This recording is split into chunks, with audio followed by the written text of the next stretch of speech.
মিলাদুন নবী বা রসুলের জন্মদিনকে কেন্দ্র করে উৎসব পালন বা বিভিন্ন অনুষ্ঠান পালনের সূচনা কবে থেকে হলো? আমার সাথে বলেন 604 হিজরি। এটা মনে থাকবো নি? আচ্ছা, এটা মনে রাখলে এবার আলোচনাটা শুনেন। ইরাকের একটা শহর আছে মসুল। কি শহর? এই মসুল শহর, এই শহরের একজন বাদশাহ ছিল, তার নাম বাদশাহ আবু সাইদ মুজাফফর কাউকারি। কেউ তার নাম আরেকটা লেখছে, কিন্তু আবু সাইদ মুজাফফর একটু ঠিক আছে। তার মৃত্যু হলো 630 হিজরিতে। এই বাদশাহ আবু সাইদ মুজাফফর কাউকারি সর্বপ্রথম 604 হিজরিতে আবুল খাত্তাব ওমর ইবনে দিহিয়া নামক এক আলেমের মাধ্যমে সর্বপ্রথম 12ই রবিউল আউয়াল রসুলের জন্মদিনে আনন্দ উৎসব পালন করা শুরু করে। কি নাম? বাদশার নাম আবু সাইদ। কি নাম?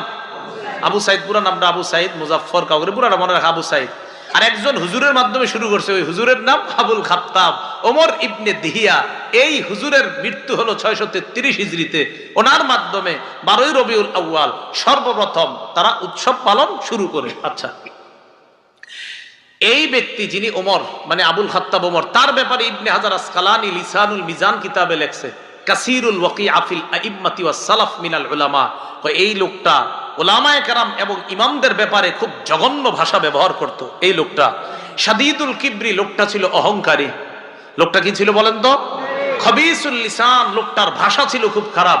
বর্তমান যুগেও দেখবেন আহলে হক আলেমদের বিরোধিতা যারা করে, তাদের প্রধান অস্ত্র মুখের ভাষা খারাপ করে। প্রধান অস্ত্র মুখের ভাষাটা খারাপ করবে, এটা প্রধান অস্ত্র। আমি এই পর্যন্ত একটা ভাষা খারাপ বলছি বলেন? আমি আপনাদেরকে বলছি দলিলের আলোকে। এখন আমি তো বলে গেলাম, এরপরও দেখবেন আমাকে গালিগালাজ করতেছে। তো ইবনে হাজার আসকালানি রহমতুল্লাহি আলাইহি বলেন, এই লোকটা খবিসুল লিসান, তার ভাষা ছিল খুব খারাপ। উলামায়ে কেরাম ইমামদের ব্যাপারে জঘন্য ভাষা ব্যবহার করত। শাদীদুল কিবরি, প্রচন্ড অহংকারী ছিল। মুতাহাবিনা, অলস টাইপের ছিল। কি টাইপের ছিল? বর্তমান যুগে যারা আমাদের নিকট অনেক বড় আলেম, এই অনেক বড় হওয়ার পরেও এরা বেদাতেরকে যখন প্রমোট করে, বেদাত প্রমোট করতে গিয়ে দেখবেন কথা বলার স্টাইল এমন, দেখলেই বোঝা যায় কথা থেকে প্রচুর পরিমাণে অহংকার ঝরে পড়তেছে। অহংকার প্রচুর। মুতাহাবিনা, অলস, আর শাদীদুল কিবরি, প্রচন্ড অহংকারী বলছি ইবনে হাজার। এখন এটা জানলাম আমরা 6 নাম্বার আলোচনা। তখন বলেন তো, রসুলের জন্মকে কেন্দ্র করে কোন উৎসব, এটা কবে থেকে শুরু হয়? 604 হিজরি। কোন দেশে? ইরাক। কোন শহর? মসুল শহর। সর্বপ্রথম শুরু করছে আবু সাইদ নামে একজন, যেই হুজুরে দিয়ে শুরু করছে তার নাম আবুল খাত্তাব ওমর ইবনে দিহিয়া। আচ্ছা, 7 নাম্বার আলোচনা, রসুলের জন্মদিনে আমাদের কি করণীয়, কি করা দরকার? আমার সাথে সবাই বলেন, বলেন আমরা নবীর জন্মদিনে তাই করব যা নবীজি করেছেন। ঠিক তো? ওয়াদা তো? ইনশাআল্লাহ। এখন বলেন যে নবীজি সাল্লাল্লাহু আলাইহি সাল্লাম, বলেন তার জন্মদিনে সাপ্তাহিক আমল করতেন। তাহলে রসুল বাৎসরিক আমল করতেন না, কি আমল করতেন? সাপ্তাহিক। তাহলে কি জানলাম? রসুল জন্মদিন কি বাৎসরিক পালন করতেন না সাপ্তাহিক? সাপ্তাহিক। তাহলে আমরা জানবো এবং রসুল তার সাপ্তাহিক জন্মদিনটা কি করতেন, এটা এখন আমরা জানবো। তাহলে আগে এতটুকু শিওর হন, রসুলের জন্মদিনে আমরা আমল কি বাৎসরিক করব না সাপ্তাহিক? তো মাশাআল্লাহ, তার হাদিস থেকে আমরা জানবো, জানার পর আমল করব। দলিল না থাকলে আমরাও করব না, থাকলে সবাই করতে হবে। মুসলিম শরীফ 1162 নম্বর হাদিস। মাদ্রাসা পাঠ্যপুস্তক অনুসারে মোট হাদিস সংখ্যা হবে 3033টা, এই অনুযায়ী 1162। এই হাদিসের মধ্যে আসছে, সুইলা রাসূলুল্লাহ সাল্লাল্লাহু আলাইহি ওয়াসাল্লাম আন সাওমিহি। রাসূলুল্লাহ সাল্লাল্লাহু আলাইহি সাল্লামকে তার নফল রোজার ব্যাপারে প্রশ্ন করা হয়েছে। রাসূল রাগ হয়ে গেছে, এটা শুই না, একটু রাগ করছে। ফাগাদিবা, একটু রাগ করছে। রাগ করার পর হযরত ওমর ইবনুল খাত্তাব বললেন, রদিনা বিল্লাহি রাব্বা ওয়া বিল ইসলামি দীনা ওয়া বি মুহাম্মাদিন রাসূলা ওয়া বি বাইআতিনা বাইআতা। ওমর ইবনুল খাত্তাব রাদিয়াল্লাহু তাআলা আনহু বলেন, রাসূলের রাগ দেখা আমরা আল্লাহকে রব হিসাবে মেনে নিলাম ইসলামকে ধর্ম হিসাবে মেনে নিলাম, রসুল সাল্লাল্লাহু আলাইহি সাল্লাম তথা মুহাম্মদ সাল্লাল্লাহু আলাইহি সাল্লামকে রসুল হিসাবে মেনে নিলাম, আর আমরা যে বায়াত হয়েছি তার কাছে, এই বায়াতকেই বায়াত হিসাবে আমরা সন্তুষ্ট হয়ে গেলাম।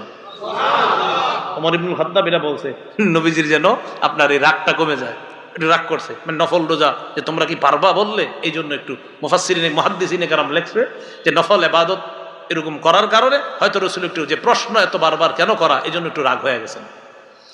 তো এবার রসুলকে প্রশ্ন করা হলো, সুইলা আন সাওমিদ দাহরি, রসুলকে জিজ্ঞাসা করা হলো, হুজুর সারা বছর যারা রোজা রাখে এই ব্যাপারে আপনার কি অভিমত? সারা বছর রোজা, একদম রোজা ছাড়ে না, 5 দিন ছাড়া পুরা রোজা রাখে।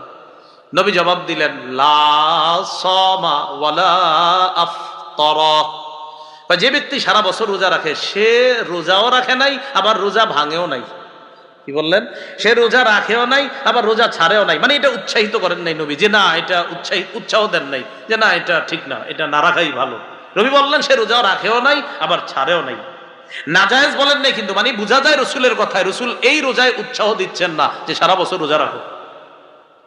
এবার প্রশ্ন করলেন, সুইলা আন সাওমি ইয়াউমাইনি ওয়া ইফতারি ইয়াউমিন, রসুলকে প্রশ্ন করা হলো, ইয়া রাসূলুল্লাহ, কোন ব্যক্তি যদি 2 দিন রোজা রাখে আর 1 দিন না রাখে, এই ব্যাপারে আপনার কাছে জানতে চাই।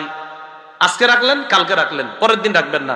আজকে বৃহস্পতি শুক্র 2 দিন রাখলেন, শনি রাখবেন না। রবি সোম 2 দিন রাখলেন, মঙ্গল রাখলেন না। বুধ বৃহস্পতি 2 দিন রাখলেন, শুক্র রাখলেন না। অর্থাৎ 2 দিন রোজা 1 দিন রাখবে না, আবার 2 দিন রোজা 1 দিন রাখবে না। হুজুর এই ব্যাপারে আপনার অভিমত জানতে চাই। فقال رسول الله صلى الله عليه وسلم ومن يطيق ذلك, নবীজি বললেন এটা কষ্টকর, এটা কে পারবে বলো, কার সামর্থ্য আছে এটা? মানে রসুল বুঝাইলেন এটা কেউ পারলেও এটাতেও রসুল উৎসাহ দিচ্ছেন না। রসুল বললেন এটা কার সামর্থ্য আছে। এটা দ্বারা কি বোঝা যায়? যে এটাতেও রসুল উৎসাহ দিচ্ছেন না, যে 2 দিন রোজা রাখবা আর 1 দিন রাখবা না, এটাও উৎসাহ দিচ্ছেন না।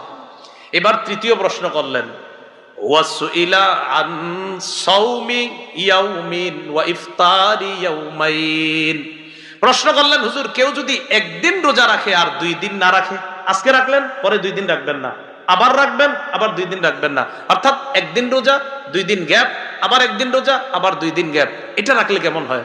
নবীজি সাল্লাল্লাহু আলাইহি সাল্লাম বললেন, ইয়া লাইতা লাউ কাওয়ানাল্লাহু যালিকা, হ্যাঁ এটা তো সুন্দরিশ, আল্লাহ যদি এই রোজা রাখার ক্ষমতা আমগো সবাইরে দিত। মানে এটা উৎসাহ দিবেন। রাসূল বললেন আল্লাহ যদি এই রোজা রাখার ক্ষমতা আমাদের সবাইরে দিত, এটা বোঝা গেল কি উৎসাহ দিবেন। তাহলে দেখি আপনাদেরকে এবার পরীক্ষা নেই, 2 রোজা রাখবেন মাঝখানে একটা গ্যাপ দিবেন, উৎসাহ দিছে না। 1 রোজা রাখবেন মাঝখানে 2 দিন গ্যাপ দিবেন, উৎসাহ, এটা উৎসাহ দিছে। একটা রাখবেন 2টা গ্যাপ, আবার একটা।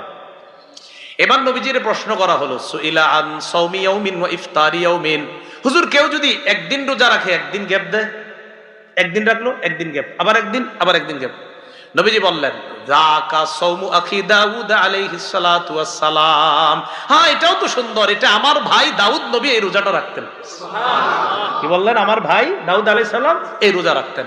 তাহলে এটা উৎসাহ। 1 দিন রাখবেন আবার 1 দিন রাখবেন না, এটা উৎসাহ।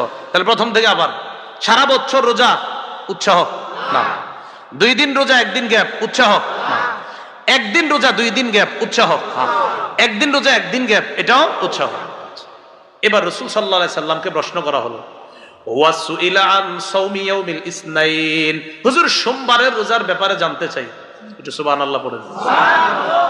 নবীজি জবাব দিলেন, ফিহি উলিত্তু, এটা এমন দিন, ইয়াউমুন ফিহি উলিত্তু অথবা উলিত্তু ফিহি, এটা এমন দিন যেই দিনে আমি জন্ম নিছি। সুবহানাল্লাহ। ওয়া বুইস্তু, এটা এমন দিন, ওয়া বুইস্তু যেই দিন আমাকে নবুয়ত দেওয়া হয়েছে, আও উনজিলা আলাইয়া, এই সোমবারে আমার উপর কোরআন নাজিল করা হয়েছে। সুবহানাল্লাহ। হুজুর সোমবারের রোজা, রাসূল কয় আরে এই দিন তো আমার জন্ম, এই দিন আমার নবুয়ত দেওয়া হয়েছে, এই দিন আমার উপর কোরআন নাজিল করা হয়েছে, তাই আমি এই দিনে রোজা রাখি। সুবহানাল্লাহ। কিবারে? সোমবার কি বছরে 1 দিন? তাহলে সোমবার কি বাৎসরিক না সাপ্তাহিক? রাসূল সাল্লাল্লাহু আলাইহি সাল্লাম জন্মদিন কি বাৎসরিক পালন করতেন না সাপ্তাহিক? তো যদি আপনার মনে হয় যে না আমি নবীর জন্মদিনে আমল করব, তো রাসূল যা করেছেন তা করেন, সেটা হলো সারা বছর রাসূল সাপ্তাহিক সোমবারে রোজা রাখতেন। সোমবারে নবীর জন্মে যদি কেউ রোজা রাখে সে প্রকৃত আশিক রাসূল। ঠিক, সে কি রাসূল? আশিক রাসূল সাল্লাল্লাহু আলাইহি সাল্লাম। আচ্ছা দিয়ে আপনারা কি শিখলেন বলেন? তাহলে সোমবার রসুল কি করতেন? নবীর জন্ম কি বার? নবুয়ত দিছে কি বারে? কোরআন নাজিল কি বারে? অন্য হাদিসে কি আসছে জানেন? রসুল বলেন তুরাদুল আমাল ফি কুল্লি ইয়াউমি ফি কুল্লি খামিসিন ওয়া ইয়াউমিল ইসনাইন, প্রতি সোমবার আর বৃহস্পতিবার বান্দার আমলনামা আল্লাহর কাছে পাঠানো হয়। তাই আমি সোম বৃহস্পতি রোজা রাখি, যেন রোজা অবস্থায় আমার আমলনামাটা আল্লাহর কাছে পেশ করা হয়। আপনি এটা না কইরা কি করেন না করেন, ঘটনা কি? আল্লাহ বুঝার তৌফিক দান করেন, আমিন। এই হাদিসে আরো কয়েকটা প্রশ্ন আছে, ওটা বলে ফেলি হাদিসটা। রাসূলকে প্রশ্ন করলেন, হুজুর সুইলান সাওমি ইয়াউমি আরাফাতা, হুজুর আরাফার দিনের রোজা রাখলে কি হবে? নবী বললেন ইউকাফফিরুস সানাতাল বাকিয়া ওয়াল মাযিয়া, আগের এক বছর পরের এক বছর, 2 বছরের গুনাহ মাফ। সুবহানাল্লাহ। সাহাবী বললেন হুজুর আরেকটা তাহলে জিজ্ঞাসা করে ফেলি। করো। সুইলা ইয়াউমি আশুরা, হুজুর মুহররমের 10 তারিখে রোজা রাখলে কি হবে? রাসূলুল্লাহ সাল্লাল্লাহু আলাইহি সাল্লাম বললেন ইউকাফফিরুস সানাতাল মাযিয়া, পিছনে এক বছরের গুনাহ মাফ। সুবহানাল্লাহ। এবার নবী নিজের থেকে একটা বলছে, এটা বলবো নি? সবগুলা বলছে প্রশ্নের আলোকে, এবার নিজে থেকে একটা বলছে। রাসূল সাল্লাল্লাহু আলাইহি সাল্লাম বললেন সাওমু সালাসাতিন মিন কুল্লি শাহরিন, প্রত্যেক মাসে 3টা রোজা, 13, 14, 15, ওয়া রমাদানা ইলা রমাদান, আর রমজান মাসের রোজাগুলা যদি রাখো তোমার পুরা বছর রোজা রাখার সওয়াব হবে। সুবহানাল্লাহ। যদি এই ব্যাপারে আরেকটা বর্ণনা, শাওয়ালের 6টা রোজা রাখলেও পুরা বছর রোজার সওয়াব। আর এই হাদিস থেকে আজকে আরেকটা জানলাম আমরা যে মাসে 3টা রোজা, 13, 14, 15 আরবি মাসে, আর রমজানের রোজা রাখলে তার পুরা বছর রোজা রাখার সওয়াব। সুবহানাল্লাহ। যাক, আমাদের এই হাদিসের মূল বিষয়, রাসূল জন্ম বারে কি করতেন? বাৎসরিক না সাপ্তাহিক? আল্লাহ আমাদেরকে খাঁটি আশেকে রাসূল হওয়ার তৌফিক দান। আমিন।